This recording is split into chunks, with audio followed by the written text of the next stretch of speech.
everybody, I am Michael Carini and welcome to my quick artist talks.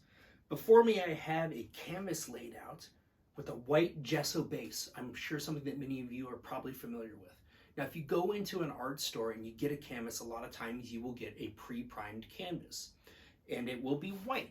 However, it does not always have to be white. And if you're looking for a fun new twist for your art, I would strongly recommend that you explore with black gesso. Now, black gesso has excellent coverage.